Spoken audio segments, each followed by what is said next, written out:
교수님, 예. 지난해부터 미국 주식시장 거품 많이 꼈다. 예, 예. 심지어는 이제 뭐 거품이 붕괴되는 중이다. 예, 예. 이런 이제 표현까지 쓰셨었는데 여전히 뭐 아직도 거품이 좀 껴 있는 겁니까? 어떻습니까? 아직도 많이 끼어 있다고 저는 보고 있습니다. 특히 미국 시장은요. 예, 미국 시장은 저는 주식시장뿐만 아니라 부동산 시장도 거품이 꼈다. 그러니까 지난 역사를 보면은 2000년 IT 거품 때는 주식시장에 거품이 끼어가지고 붕괴됐었고요. 그 다음에 2008년 글로벌 금융위기는 부동산 시장에 거품이 끼었다가 꺼지면서 금융위기가 발생했거든요. 예, 그런데 최근에 2008년 글로벌 금융위기, 2020년 코로나 경제위기를 겪으면서 뭐 정부가 돈을 많이 쓰고 중앙은행 돈을 너무 많이 벌었기 때문에 주식시장, 부동산 시장에도 거품이 두 개가 다 끼었다. 그런데 먼저 주식시장은 거품이 지금 해소되는 과정이 시작됐다. 예. 그런데 아직 끝났다고는 생각하지 않습니다. 제가 저 S&P 500 기준 대표적인 미국 주가지 있죠.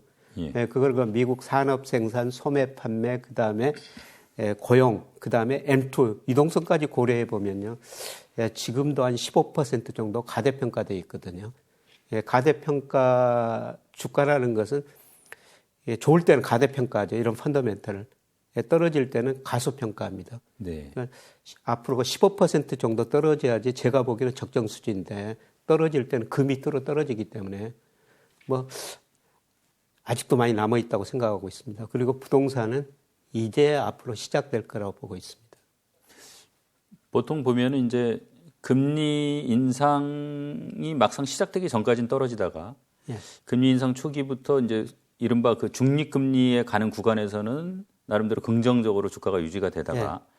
그 중립금리를 넘어서면 이제 폭락하는 뭐 예. 이런 얘기들도 많이 하거든요. 예. 그런 의견에 대해서는 교수님 그럼 어떻게 생각하세요? 중립금리가 얼마냐 이거는 뭐 추정하기에 따라 다른데요. 그런데 뭐 기준금리로 보면은 미국 연방기금리로 보면 2.5, 뭐 3% 안팎이라고 보고 있고요. 그 다음에 10년 국채 수익률 보면은 사실 적정금리가 거의 4% 정도 돼요. 예. 왜 제가 그런 말씀을 드리냐면은 장기적으로 보면은 미국의 10년 국채 수익 명목 금리는 명목 GDP 성장률은 장기적으로는 평균적으로 같았거든요. 예. 그런데 미 의회가 추정한 것 보니까 미국의 잠재 명목 성장률을 한 4% 정도로 추정하고 있습니다. 그거는 실질 GDP 2%, 물가 한 2% 이렇게 추정하고 있거든요. 그런데 저는 뭐 국채 수익률 4%까지는 가기는 굉장히 힘들다고 보고 있고요. 뭐 3% 안팎까지는 가리라고 보고 있습니다. 이렇게 됐을 때 그 주시장은 상당히 좀 충격을 받을 수밖에 없다고 생각하고 있고요. 지금 그 S&P 그 배당 수익률이 최근에 한 1.4% 정도 되거든요. 예. 장기 평균이 4.6%였어요. 아, 예. 그러면 지금 미국 주식 수익률이 최근에 2.4%까지 올랐습니다만은 주식 배당 수익률이 1.4%까지 떨어졌다는 건 주가가 그만큼 높다는 거거든요. 예. 주식 투자의 매력이 많이 떨어졌다고 볼 수가 있습니다. 2020년 3월 코로나가 터지고 뭐 유동성 엄청 쏟아부어가지고 이른바 그 V자 반등을 했지 않습니까? 예. 그렇다고 하면 이번 조정기에는 V자 반등은 뭐 불가능하다 이렇게 보시겠네요. 예, 저는 V자 반등은 어렵다고 보고 있습니다. 말씀하셨다시피 2008년 글로벌 금융위기, 그다음에 2020년 그레이트 록다운, 뭐 코로나 위기 이때는 저 경제도 V자 반등, 주가도 V자 반등을 했거든요. 그런데 그때는 통화 정책하고 재정 정책이란 정책 수단이 있었기 때문입니다. 예. 그런데 저는 내년 상반기 미국 경제가 침체에 빠지고 주가도 한 번 더 크게 떨어지리라고 보고 있는데요. 그때는 정책 수단이 과거보다는 많이 없다, 줄어들었다. 재정 정책은 좀 쓸 겁니다. 미국 연방정부 부채가 GDP 대비 지금 130%인데요. 그래도 재정 정책은 쓸 텐데 통화 정책은 별로 여력이 없다. 지금 금리를 얼마까지 올릴지 모르겠습니다. 예를 들어서 이번에 2%까지 올린다고 해도 내릴 여지가 별로 없고요. 예. 그다음에 미국 기업 부채가 역사상 최고 수준이거든요. 그다음에 가계 부채도 상당히 높은 수준입니다.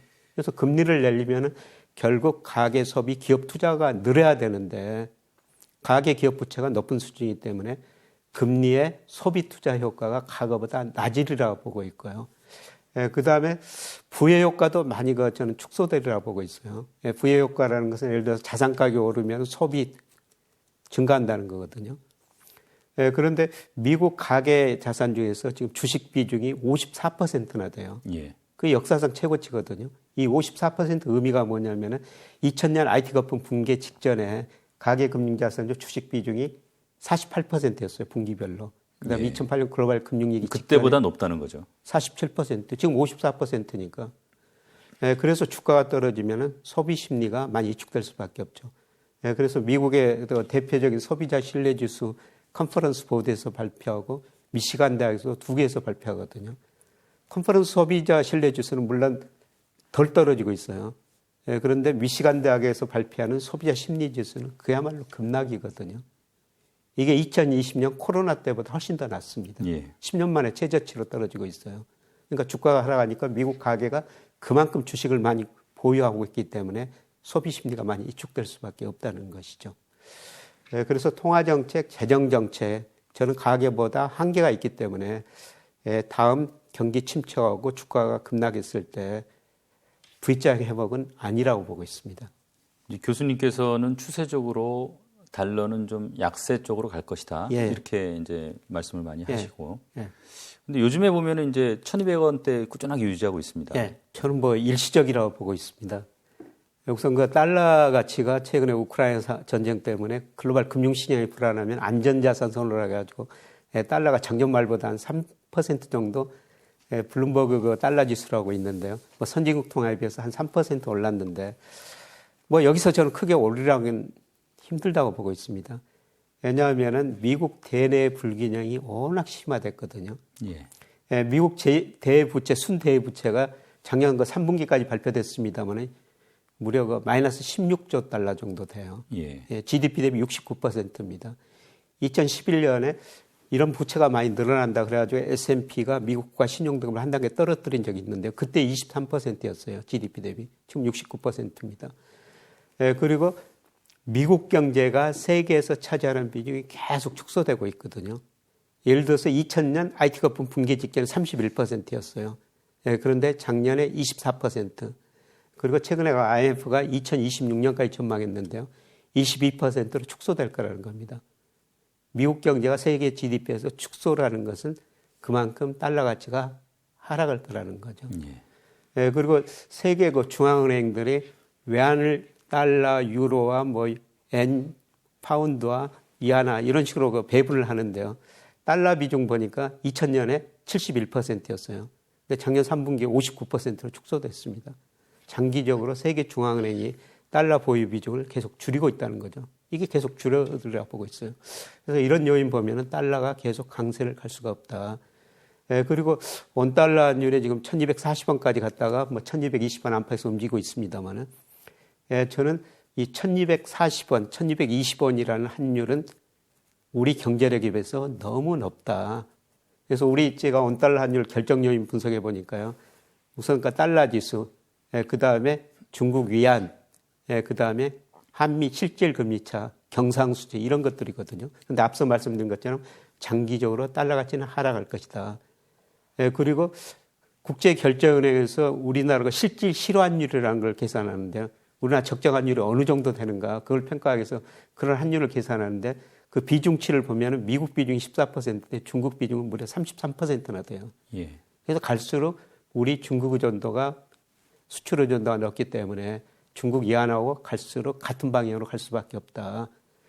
그다음에 실질 금리가 우리나라 환율에 중요한 영향을 미치는데요. 물론 미국이 금리를 올리면 우리나라와 미국 금리 차가 축소될 겁니다. 예. 그런데 실질 금리는 상당 기간 우리가 훨씬 더 높으리라고 보고 있습니다. 예를 들어서 미국 10년 국제 수익률이 지금 2.4%라고 그러더라도 미국 소비자 물가가 거의 8% 가깝기 때문에 그렇죠. 미국 실질 금리는 마이너스 5에서 6% 사이거든요. 예. 그런데 우리 소비자 물가 지난 2월 달 3.7%, 우리 국제 수익률 2.8%. 뭐 우리 실질 금리는 마이너스 0.9, 1% 정도밖에 안 돼요. 앞으로 미국 금리를 올리면은 미국 국제 수익률이 오를 거여가지고 미국 물가 상승률이 좀 떨어지더라도 우리나라 실질 금리가 미국보다 계속 높은 수준 유지할 거라는 겁니다. 그리고 작년에 우리나라 경상수익자가 GDP 대비 4.9%였고요. 올해는 줄어들기는 하겠습니다만 그래도 3% 정도는 되리라고 보고 있습니다. 이런 걸 볼 때 저는 1,200원 이상 환율은 너무 높다. 시간이 갈수록 다시 환율은 떨어질 것이다. 저는 올 연말쯤 가면은 거의 1,150원에 근접하지 않을까 그렇게 전망하고 있습니다. 교수님 지난해부터 자 이제 중국 가서 돈 벌어야 된다 이런 예. 말씀 많이 하셨었어요. 예. 올해 보니까 이 중국에서 외국인 순매도 규모가 60억 달러 정도 됩니다.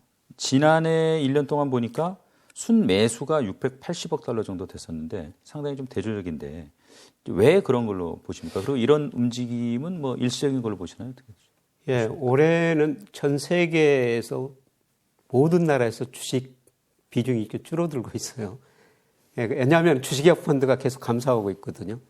그래서 우리나라, 대만, 중국 주식시장으로 돈이 덜 들어오니까 투자자들이 주식형 펀드에다 맡겨놨다 그 돈을 빼가나니까 전부 팔 수밖에 없죠. 예. 예, 그래서 전 세계 어느 나라나 주식은 비중은 좀 줄어들고 있거든요. 이런 측면에서 중국도 빠져나가고 있는데요. 저는 뭐 장기적으로는 중국 시장으로 계속 돈이 들어오리라고 보고 있습니다. 뭐 기본적으로 제가 생각하는 건 작년에 중국 GDP가 세계에서 차지하는 비중이 18%거든요. 예. 근데 세계 큰 금융회사들이 세계 그 금융자산 중에서 중국 비중이 한 5% 조금 밑돈다는 겁니다. 결국은 GDP 수준에 접근해 가야 된다는 것이죠. 예. 그래서 그 JP 모건, 골드만삭스 뭐 이런 큰 금융회사들이 중국 진출 계속 늘리고 있고요. 특히 JP 모건은 작년에 중국에다 100% 증권 자회사를 만들었거든요. 그만큼 중국에서 돈이 보일 거라는 거죠. 그래서 최근에 그 중국 시장에서 주식형 뭐 돈이 빠져나가는 것은 글로벌 주식형 펀드에서 돈이 빠져나가는데 일시적인 현상이다. 시간이 갈수록 그게 멈추면은 다시 저는 중국 비중은 상대적으로 높아지리라고 보고 있습니다. 여전히 이제 중국 좀 긍정적으로 예, 보고 계신 그렇습니다. 건데 그렇다고 하면은 이제 뭐 어떤 분야가 좀 투자할 만한 분야가 될까요? 예, 저는 중국 경제가 그동안 투자 중심으로 성장했는데 소비 중심으로 성장하리라고 보고 있거든요. 예. 사실 그 2008년 미국에서 글로벌 금융위기가 왔는데도 2009년에 중국 경제는 9%, 2010년 10%나 성장했거든요. 그때 투자가 굉장히 많이 됐었어요. 그래서 뭐 세계 GDP 중에서 투자가 차지하는 비중이 그때 당시 평균이 한 22%인데요. 중국은 거의 47%까지 갔습니다. 그래서 투자 중심으로 성장했는데 문제는 가행 투자 때문에 지금 기업이 부실해지고 은행이 부실해지죠. 그래서 중국 정책 방향이 이제 투자보다는 소비 중심으로 성장해야 됐다. 정책 방향이 그렇게 바뀐 거거든요. 예. 그래서 최근에 보면은 중국 GDP에서 투자 비중은 꾸준히 줄어들고 소비 비중은 늘어나고 있어요. 특히 2019년에 중국의 1인당 국민소득이 1만 달러를 돌파했거든요. 역사적으로 보면은 1인당 국민소득 1만 달러 돌파하면 소비가 늘어납니다. 그래서 저는 뭐 중국의 우량 내수 소비재 이쪽에 관심을 좀 가져야 된다고 생각하고 있고요. 그리고 특히 제가 계속 말씀드리는 것은 중국의 전기차 시장이 세계에서 제일 빨리 성장할 것이다. 그래서 전기차 관련 주식을 사자. 그런데 제가 계속 말씀드린 거는 중국은 아직도 기업 규제가 상대적으로 굉장히 강한 나라이기 때문에 중국은 개별 기업 주식은 사지 마시자. 그런 내수 우량주로 구성된 펀드, ETF, 뭐 전기차 관련 ETF를 사시자. 이런 말씀을 계속 드리고 있는데요. 뭐 최근에 중국 주가가 떨어지면서 전기차 관련 ETF도 지금 많이 떨어진 상태예요. 예를 들어서 우리나라 한 자산운용사에서 중국 ETF를 만들었는데요. 그게 1년 전에 10,000원에 상장이 됐는데 한 2만 원까지 가다가 지금 15,000원 정도 되거든요. 예. 그런데 저는 장기적인 흐름으로 보면은 이런 거는 장기적으로 추세다. 그래서 뭐 중국 내수 특히 전기차 ETF 관련 펀드에 관심을 가지시는 게 좋을 것 같습니다. 이제 베트남 보니까 작년에도 좋았고 최근까지도 좋은 것 같습니다. 예. 미국이 이제 금리를 본격적으로 인상하는 이런 상황에서도 베트남의 이 좋은 장세 뭐 지속될 수 있다고 보십니까? 아니면 이제 금리가 본격적으로 올라가면 좀 많이 흔들릴 걸로 보십니까? 예, 미국 금리가 많이 올라가면 아마 베트남도 이머징 마켓이기 때문에 뭐 거기도 흔들릴 수밖에 없죠. 그러나 저는 흔들릴 때마다 베트남 주식 같은 베트남 자산은 사야 된다고 지금 보고 있습니다. 제가 2015년에 베트남 호치민시에 강의를 한번 하러 갔었어요. 뭐 최근에는 많이 바뀌었습니다만은 그때 가 보니까 길가에 그 오토바이가 정말 많더라고요. 제가 그걸 보면서 저들 소득 1인당 국민소득 3,000달러가 되면은 저 오토바이 일부가 자동차로 변하겠구나. 소비가 많이 늘어나겠구나. 사회간접 많이 하겠구나. 되겠구나. 이런 생각을 했는데 지금이 그 시기거든요. 그리고 미중 패권 전쟁 앞으로도 계속 더 진행될 겁니다. 예. 과거에는 뭐 세계적인 기업들이 중국 임금이 싸기 때문에 중국을 많이 들어갔거든요. 예. 근데 중국 임금이 많이 오르고 패권 전쟁 때문에 중국은 안 들어갈 겁니다. 저는 그런 기업들이 베트남, 인도 같은 데로 가리라고 보고 있거든요. 그리고 베트남 인구 구조 좋고 베트남 경제는 저는 앞으로도 5년 정도는 6 내지 7% 성장하리라고 보고 있습니다. 그래서 베트남 시장은 저는 굉장히 앞으로도 좋다. 그래서 미국이 금리를 인상하면서 베트남 주식시장이 흔들릴 때 베트남은 계속 투자하시는 게 좋을 것 같다. 그런데 역시 아까 제가 중국 기업보다는 ETF나 펀드 같은 간접적인 투자를 하시라고 말씀드렸는데요. 예. 우리가 아직 베트남 기업을 분석을 못 하거든요. 그렇죠. 역시 그 베트남도 ETF 우리나라에 상장돼 있습니다. 예. 펀드도 있거든요. 그런 식으로 간접 투자하시는 게 좋을 것 같습니다. 교수님 그 출연해 갖고 방송하신 거 보니까 4월 되면 주식 사야 된다. 예. 이런 말씀 좀 하셨는데 예. 우리 뭐 이 주가 보면은 잘 방어를 하고 있는 것 같아요. 보니까. 예. 이게 어떻습니까? 이 뭐 약간 요새 좀 보면 올랐는데 이거 일시적 상승인가요? 뭐 어떻게 봐야 되는 겁니까? 저번에 코스피가 2,590까지 한번 떨어졌는데요. 지금 그러다가 2,700 안팎에서 움직이고 있는데 중요한 건 그 2,590이 저점이었느냐. 예. 저는 아직은 아닌 것 같습니다. 4월에는 제가 거기서 많이 한번 떨어졌다. 그때 그 주식을 사시자 이런 말씀을 드렸습니다만 4월에는 그 밑으로 한번 떨어지리라 보고 있습니다. 예. 그때가 주식 매수 시기라고 보는데 제가 4월을 어렵게 보는 거는 뭐 남북 이런 북한 리스크도 좀 있지만은 제일 중요한 거는 기업 수익, 경제 성장률 리스크거든요. 예. 지금 경제 성장률, 기업 수익 전망치를 낮추고 있습니다. 그럼에도 불구하고 4월 되면은 뭐 1분기 기업 수익이 발표가 되는데요.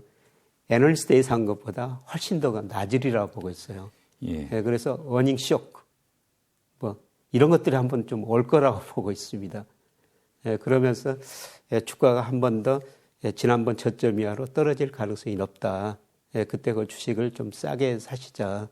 이런 말씀을 드려야 되는데요. 드리고 있는데 뭐 이제 한 달밖에 4월 되려면 얼마 안 남았는데 좀 지켜보셔야 될 것 같습니다.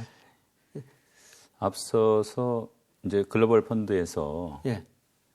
그 아무래도 지금 이제 미국 금리 인상이 있고 또 우크라이나 전쟁으로 불안 요소들이 있고 하니까 이머징 마켓이 아무래도 좀 영향을 받는다. 그래서 이제 일시적으로 자금이 빠져나가고 이런 현상들이 보인다고 했는데 보면 우리도 뭐 일단 지금 외국인 매도세가 좀 있습니다. 그래서 이게 우리 같은 경우에는 이제 그런 요소 말고 또 어떤 요소들이 있을까? 뭐 일테면 환율이라든가 뭐 어떻습니까 지금? 외국인이 우리 주식 살 때 이제 가장 중요한 게 장기적으로 한국 잠재 성장률, 그다음에 한국 기업이익 증가율 이런 거 보죠. 예. 근데 단기적으로는 제가 분석해 보니까 제일 중요한 게 환율이에요. 근데 앞서 제가 말씀드렸으면 1,200원 넘는 환율은 우리나라 경상수지 장단기 금리차, 뭐 중국 위안화 이런 상황을 봤을 때 우리나라 통화가 저평가됐다. 예. 결국은 환율이 떨어질 것이다. 이런 말씀을 드렸습니다만 저는 저같이 생각하는 외국인들이 많이 있을 거라고 생각해요. 그래서 뭐 하반기에는 저는 1,150원까지 연말쯤 가면은 떨어질 수 있다. 이런 말씀을 드렸는데 환율이 떨어진다면 외국인 주식을 사거든요. 실제로 제가 우리나라 원달러 환율하고 외국인 누적 순매수하고 뭐 상관관계나 인과관계를 분석해 보면은 환율이 떨어질 것으로 기대했을 때 외국인들이 주식을 샀거든요. 그래서 제가 4월에 뭐 얼마까지 떨어질지 모르겠습니다만 전저점 밑으로 떨어질 수 있다. 그리고 나서 만 9월까지 한 2,900까지 갈 수 있다. 이런 말씀을 드렸는데요. 그 과정에서 저는 외국인이 주식을 사가지고 주가가 오르라고 보고 있습니다. 물론 외국인이 사면은 또 상대가 있어야 되니까 누군가 팔겠죠. 아마 그게 개인이 아닐까 이렇게 생각합니다. 마지막으로 예. 이 이제 본격적인 금리 인상 시기에 이 투자자는 어떤 마음가짐을 가지고 투자를 해야 될지 좀 조언 좀 해주십시오. 저는 우리나라 같은 경우는 금리 인상 사이클이 거의 상반기에 마무리될 것이다. 제가 앞 시간에 그런 말씀을 드렸지 않습니까? 예, 그래서 저는 채권 투자를 지금 하셔야 된다고 생각하고 있어요. 예, 만기가 긴 예를 들어서 우리 정부가 발행하는 30년, 20년, 10년 국제 수익률 이런 거는 거의 정점에 와 있다고 보고 있습니다. 네. 이것들이 미래의 경기를 미리서 반영하고 있거든요. 예, 최근에 보면은 우리가 30년, 20년 국제 수익률이 10년짜리보다 더 낮습니다. 예. 이건 앞으로 경제 성장이 떨어진다는 의미를 담고 있거든요. 예, 조만간 저는 10년짜리도 떨어진다고 보고 있어요. 예, 그래서 이럴 때는 수익률은 낮고 채권은 가격 변동이 크지 않으니까 재미는 없을 것이지만은 자산 배분 차원에서 채권 비중은 꾸준히 늘려가야 된다. 예. 예, 그리고 단기적으로 보면은 저는 3분기 주가 상승, 5월 이후 상승한다고 봤습니다만은 짧은 기간입니다만 이 기간에는 일시적으로 주식 비중을 좀 많이 늘리시는 게 좋을 것 같습니다. 그래서 기본적으로는 계속 채권 투자를 하시고, 예, 그리고 계속 자산 배분 포트폴리오를 조정해야 되는데요. 아마 5월에서 9월 무렵에는 주식 비중을 상당히 늘리셔도 괜찮을 것 같습니다. 이 데이터를 날카롭게 분석하시는 서강대 김영익 교수 모시고 미국 경제 전망, 또 환율 전망, 중국 경제 전망, 경제 이모저모 살펴봤습니다. 주식 투자 비중은 늘릴 때다. 또 채권 투자에도 관심을 가져라. 여러분 한번 생각해 볼 문제인 것 같습니다. 함께 해주셔서 고맙습니다. 교수님 감사합니다. 네, 고맙습니다.